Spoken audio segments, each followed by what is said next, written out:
The 14th year of Chenghua. Chapter 57. Is he mad? After hearing of his disciples' complaints, fire spurted 3 zhang off of Assistant Minister Liang. He wasn't angry about Tang Fan humiliating Yin Yuanhua, but rather because of the fact that he still dared to do such a thing despite knowing that Yin Yuanhua was his disciple. He obviously didn't place any importance onto him. In this age, reputation was a huge deal. Tang Fan, a minor chief, had just started his first day of entry into the Ministry of Justice, yet before he was even standing steady in it, he had dared to provoke a high official. Did he have no brain, or did he have the guts of a leopard? With Liang Wenhua's position, however, were he to rashly call Tang Fan over and reprimand him, it would not look good for him. Moreover, it was Yin Yuanhua who made the mistake first of not respecting his immediate superior. Such a huge fuss had done no good to Yin Yuanhua, so Liang Wenhua didn't do anything immediately. 2 days later, the ministry was to inspect the state of the completed assignments from the first half of the year. They would call forth each office's chief individually for a meeting, then give them encouragement, having them continue to work hard for the next half a year, strive to do even better, and so on. To be concise, this one-on-one conversation was an opportunity for the chiefs to bring up any difficulties they might have run into in their work with their superior. If said superior was in a good mood, they might help with resolutions. As a result, 12 out of the 13 chiefs came. Tang Fan alone was not called for. Were it to be said that his superiors had taken the fact that Tang Fan was a newcomer, and thus had not figured out office affairs yet into consideration, then they should have called for the deputy chief, but there was nobody. The Henan office appeared to have been entirely overlooked. No one there was stupid. They all knew now that Tang Fan must have offended Assistant Minister Liang, to not have incurred his courtesy. There were 3 superiors of the Ministry of Justice, the minister and 2 assistant ministers. These days, Minister Zhang didn't take care of much and Assistant Peng was just a yes man. This left Assistant Liang alone in charge of the majority of the ministry's actual business. To say that he covered its sky with one hand would not be undue. Stemming from this, everyone hurriedly drew a distinct boundary with Tang Fan out of fear of implication. Even Lu Tongguang, who had showered benevolence on him before, was absent with an excuse when the other dropped by, avoiding a meeting with him. Walls collapsed when crowds pushed them. This was a natural occurrence. Seeing as how Tang Fan had insulted Liang Wenhua, no one knew when he was going to get kicked out of the ministry. There would not be enough time for anyone to claim that they were avoiding him out of dread, as not kicking him while he was down would be just fine. Haven't you guys seen? Deputy Chief Yin is as pleased as a spring wind now. Chief Tang is going to get driven out after not too long, right? Will Deputy Yin get promoted to chief, then? In the workroom, 3 clerks sat together in a circle, with Executive Dai Hongming sitting nearby. There appeared to be some lack of divide between superiors and their subordinates. Yet, there was nothing to be done. Looking on as their office was about to turn into a forgotten weed, they had all panicked, thus gathering up into a group to exchange information and give themselves a bit of mental comfort. Yin Yuanhua was not very popular. Nobody in the Henan office liked him, apart from one clerk that unwaveringly hugged his thigh. Still, their like was just a thought in their heads. With their statuses, they couldn't contend against him, just like how arms couldn't twist legs. He was a real second-role palace honorate, and there was Liang Wenhua, his direct superior and mentor, sheltering him, too. His road in the bureaucracy was definitely smoother than their roads. They had been under the impression that Tang Fan's arrival could suffocate Yin Yuanhua's heat, making their lives a little better, but in not even 2 days' time, the other's insult to Liang Wenhua had crowded out even their entire office. That seems to be so.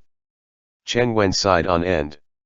He was an old clerk, now over 50, and had been in the Henan office for over a decade. After pulling through several appointed chiefs, he had long stopped seeking promotions, only hoping to pass his life in peace and stability. When Chief Zhou had just died and Tang Fan hadn't yet arrived, the office's work had been temporarily taken over by Yin Yuanhua, but he was one that flattered his superiors and always put on airs with his subordinates. He would eagerly show filial piety to those above for every bit of advantage he could get, practically attending to Liang Wenhua like he was his own father. It was little wonder as to why the latter liked him, but for those below him did not. That was why, whether it was Dai Hongming or these other three clerks, they didn't want Yin Yuanhua to be the chief. Unfortunately, they did not have the final say on that. Chief Tang is too young, in the end. He lost his calm for a moment and chided Yin Yuanhua to his heart's content, but didn't he think about the future? Another clerk curled his lip, not looking favorably upon Tang Fan. I heard that Sir Tang is an Imperial Hanlin Academy entrant. Hanlin lords like them all grow eyes on the tops of their heads. They're so high and mighty.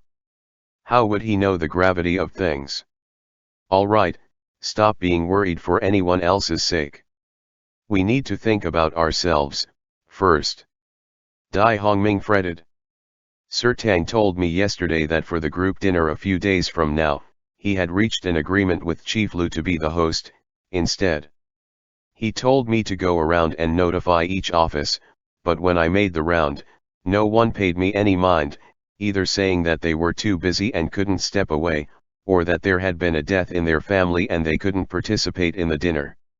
What does that say? They clearly place no importance upon Sir Tang. Tell me, you all, what should be done about that? The other three clerks sighed along with him. What can be done?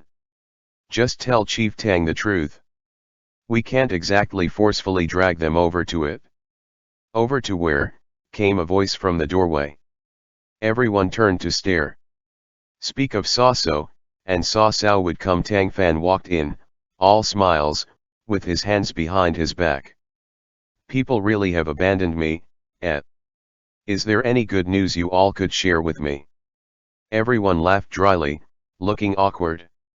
The clerks quickly took their leaves, and Tang Fan nodded, not stopping them.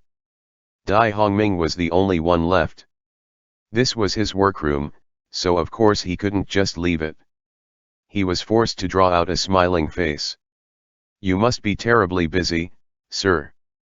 Why did you come here in person? If you have any orders, this humble official could come over myself to take them. Tang Fan smiled. I asked you to send invitations to each of the office chiefs for the group meal. How did it go? The other's face suddenly crumbled. It really isn't that I'm incapable, sir, but that most of them are all busy and couldn't break away from their work. Tang Fan's smile was unchanged. It isn't that they couldn't break away, but because they're afraid of offending Assistant Minister Liang and think that I'll be booted from the ministry soon, so it'd be useless to forge a friendship with me, yes. How could it be, like you've said? Dai Hongming laughed all forcefully while thinking to himself, you knew already, so why did you even have to ask me? I knew this would happen. You just needed to pass word along, whether they go or not is their business, not yours. When the time comes, call Chenghua and the rest to have them partake, as well. That wouldn't be appropriate, Dai Hongming said with difficulty. It's always only been the chiefs and the deputy chiefs that have been able to attend the banquets. We don't have enough status. Tang Fan waved his hand, cutting him off. That's not for you to worry about. I'll be the host, so things will go according to how I dictate. You and them just need to come together at the right time. 5 days from now, by the time the bureau adjourns, I have already made a reservation in Raising Cloud Hall of the Xianyuan restaurant. Dai Hongming was speechless. Xianyuan restaurant, that was among the best restaurants in the capital. Who didn't know that it had the same owner as Xianqi restaurant but of different class, especially when it came to costings? Xianyuan was of higher class. It was said that its ambience was secluded and refined, and officials without high enough rank would fail to get in. Even if Assistant Minister Liang wanted to make a reservation there, he might not be able to. Minor officials like Dai Hongming had only ever heard its name before. And yet, Tang Fan had been able to book a reservation there. What did that signify?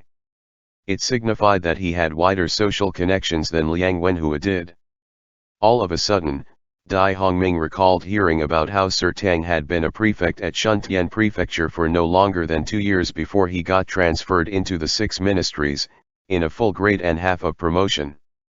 He clearly had people above him. There were many officials of the realm that had merits, yet he had never seen a single one of them get promoted this quickly. His mind began to run off, and in a very brief time span, an unknowable amount of thoughts turned around in his head as his heart also sprang to life in their wake.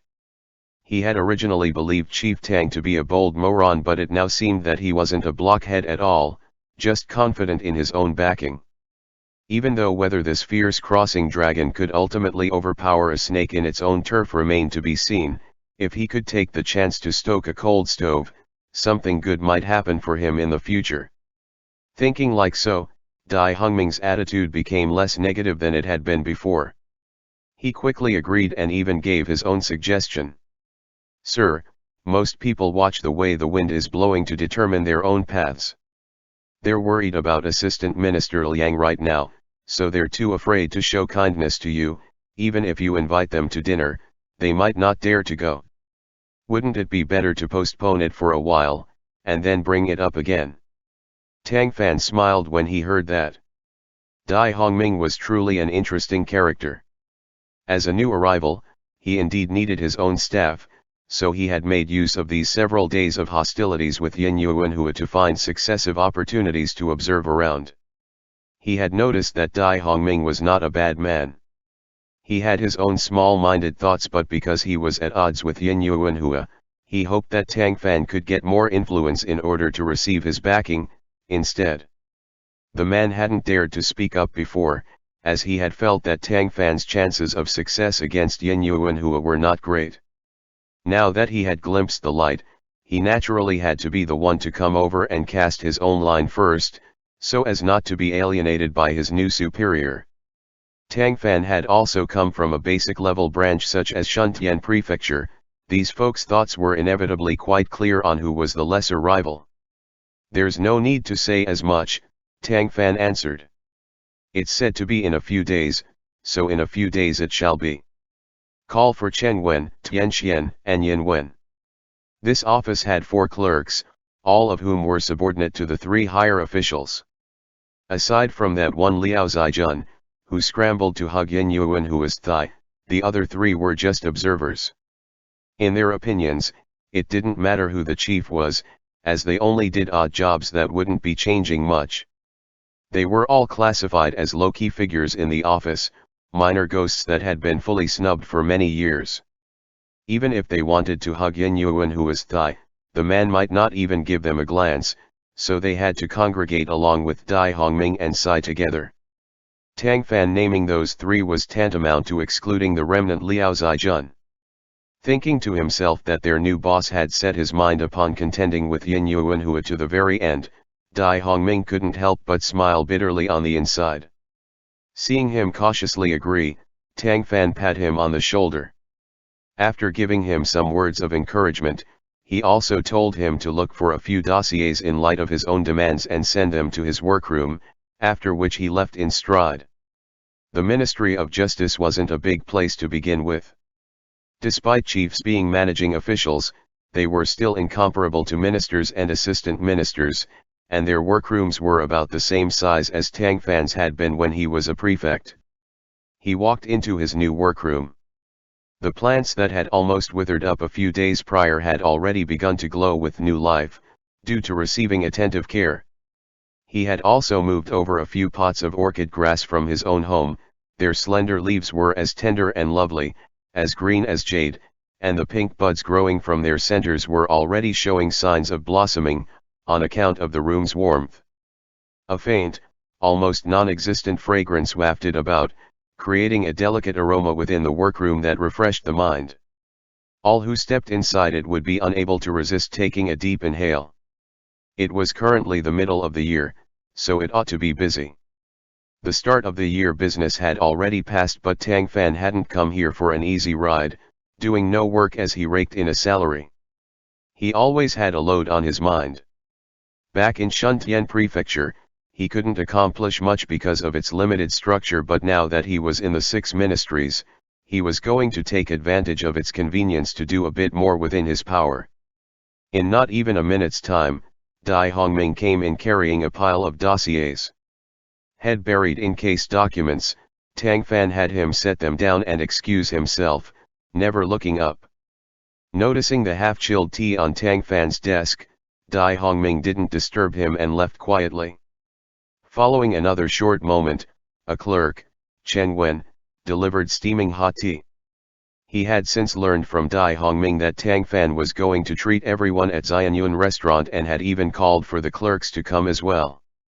So, his smile and actions were a bit more solicitous than they usually were. Unfortunately, Master Chief was currently busy flipping through dossiers, so he didn't even raise his head to see who was offering him tea, merely grunting out of his throat. Clerk Cheng had no choice but to conceal his disappointment and leave. Tang Fan was actually doing something quite important.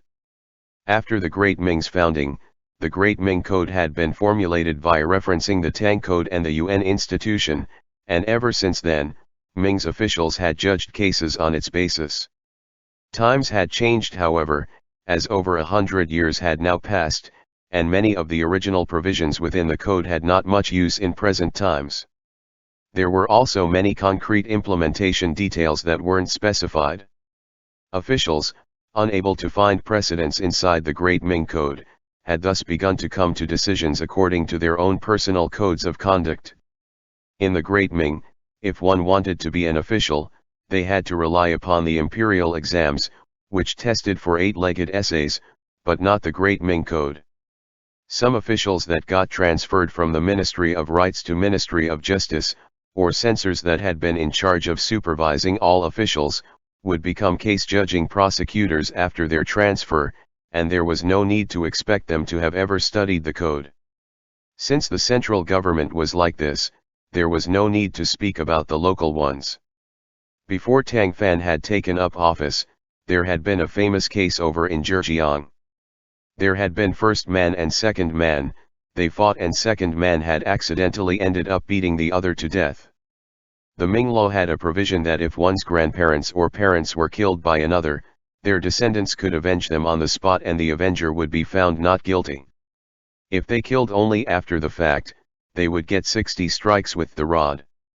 If their foe had already been judged, yet had not been executed due to amnesty, the descendants murdering them in revenge anyways would get 100 strikes, and exiled 3,000 li away.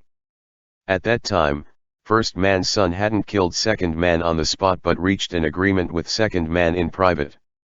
Second man would compensate him with land, after which he himself would state that his father had died in an accident and petition for the authorities to not perform an autopsy. This had been considered a private settlement. In this time period, particular focus was given to the veneration of the deceased, while autopsies desecrate the body. Many refused to let such a thing happen, so, whenever the authorities received such a petition, they wouldn't insist. The will of the involved parties and family members prevailed in everything. This event hadn't been in agreement with the law, but it also hadn't violated it. It was no more than a loophole being availed of. Had it stopped right there, nothing would have happened. At worst, first man's son would have been chastised as unfilial and would be unable to raise his head in his hometown, and so on. But of course it hadn't.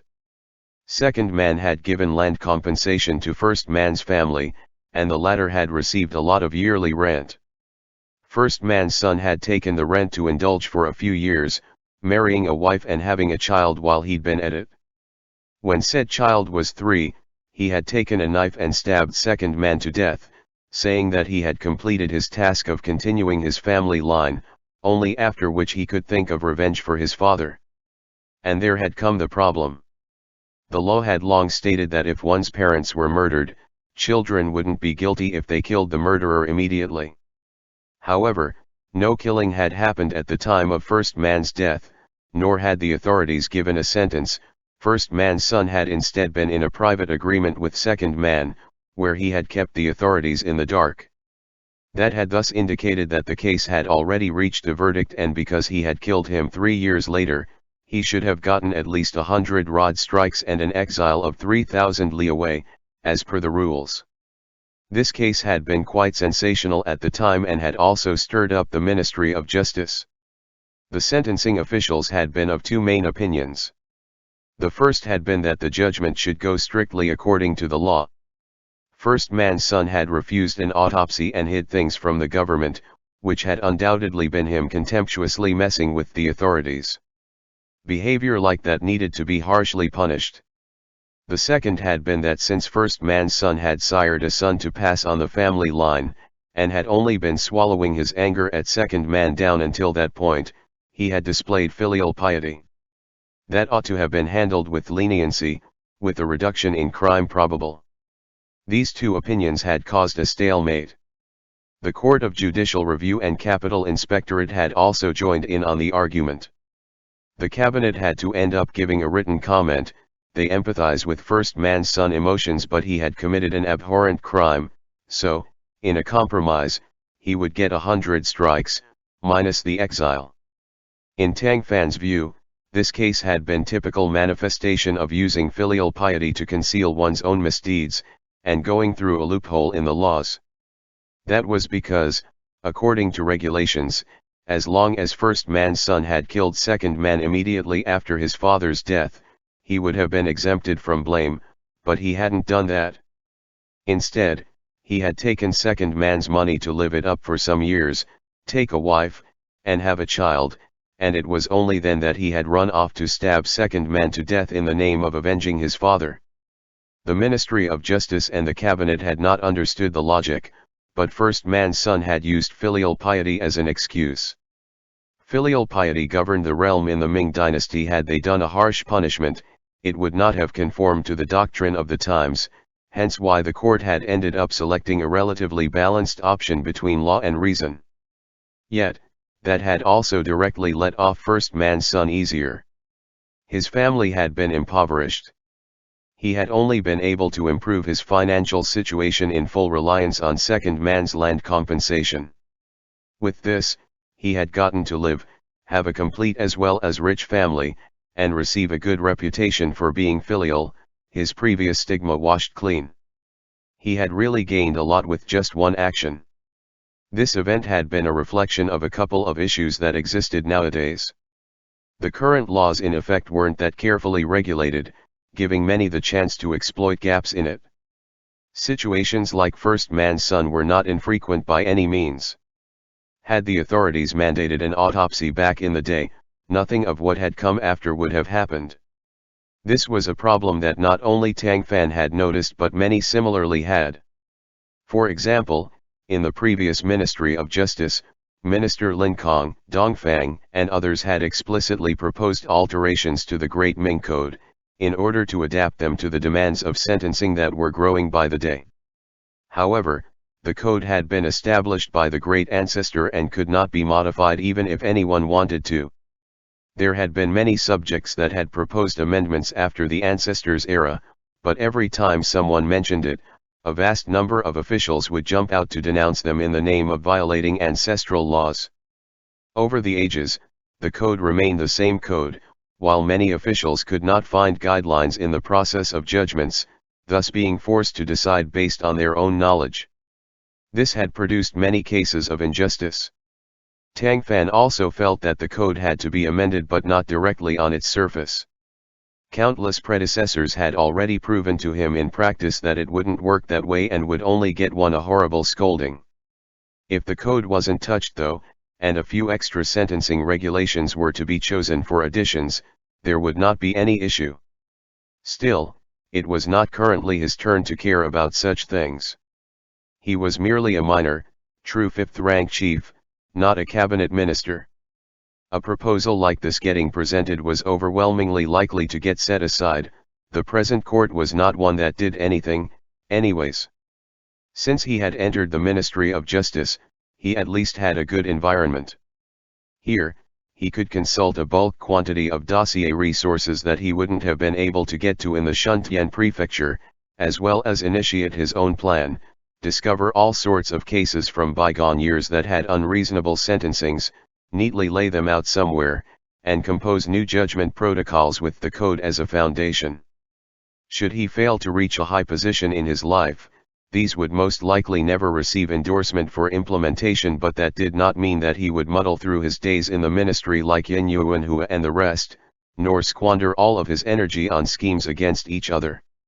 He had never forgotten his original inspiration for becoming an official, just as he had never forgotten the words of encouragement his mentor, Qiu Jun, had given him before he left the capital.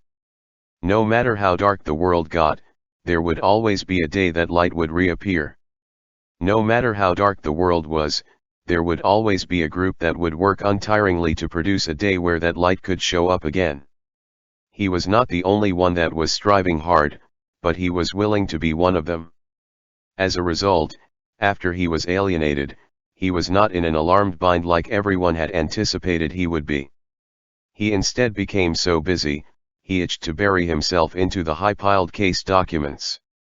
This wasn't a task that could be completed in just one night, however, as it was not only enormous but also tedious. It was also impossible for him to do it alone.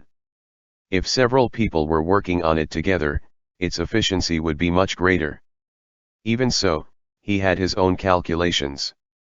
He did not scramble to call Dai Hongming and the others over to assign them tasks in a test of loyalty, nor did he get anxious over the discussions outside that were about him.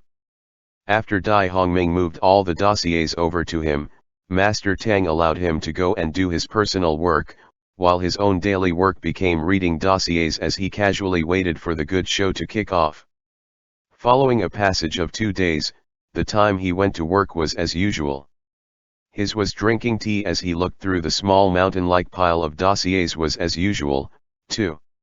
He reviewed them very carefully, first looking at the case, then at its judgment. He picked out areas of irrationality from them and carried out additional markings. Writing down his own opinions and thoughts was an assuredly slow thing, but he was in no rush. The future was long, and impatience would spoil the results. At right that time, the sound of hurried footsteps came from outside the door, not long after which Dai Hongming's slightly anxious face appeared in his doorway. "Sir! Sir!" Tang Fan looked up. "What is it?" "Come on in." The other came inside, hushing his voice. The ministers summoned all the chiefs and deputy chiefs to attend a meeting, saying that they were going to inquire about the office's circumstances for the latter half of the year. "When is it?"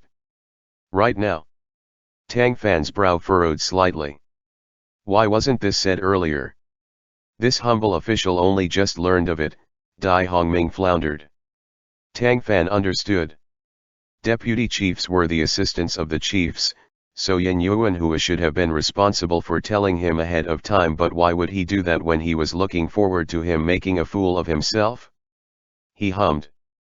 Not blaming Dai Hongming at all. He merely stood up and walked out.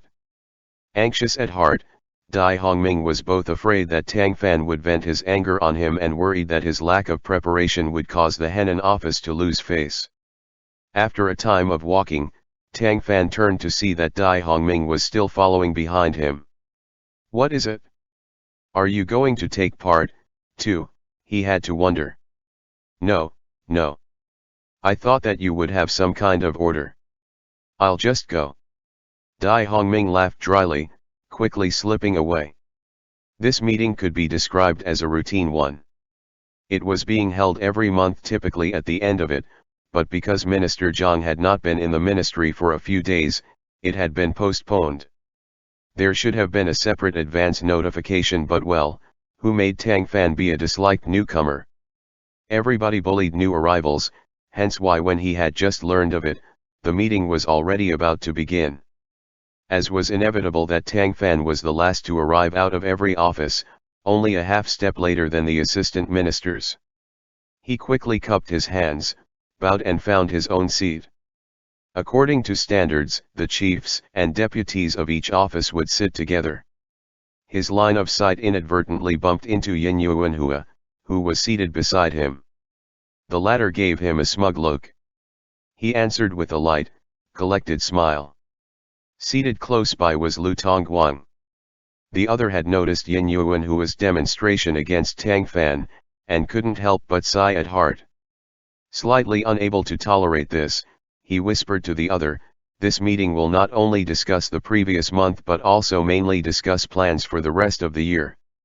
Minister Zhang might question the individual offices, you'll have to be prepared." Tang Fan returned a grateful smile to him. "Many thanks, Brother Lu." Regardless of what else Lu Tongguang wanted to say, Minister Zhang Ying had now come in. He hurriedly waved his hand to signal for Tang Fan not to say any more. At the host's arrival, the meeting officially began. As Lu Tongguang had said, Minister Zhang first briefly spoke of the general state of the ministry from the first half of the year. Immediately after that, he stressed talk about a few cases that hadn't yet received verdicts, urged the various offices to speed things up, and then began to let them carry out their reports. Yin Yuanhua had long formulated a plan. Due to being completely unprepared and also having been here for not even a few days, when the Henan office's turn came, Tang Fan was bound to be unable to answer the vast majority of questions. That period would be a good opportunity for him to flaunt himself. Even if Tang Fan wouldn't be getting dismissed or transferred away for a time, as long as he was isolated and didn't put on a good display, it would be difficult for him to stay in the ministry and his authority would just be an empty one. When the time was right, he really would turn into a puppet chief, inferior to his predecessor, Chief Zhou. Chief Xian of the Fujian office spoke up on his end.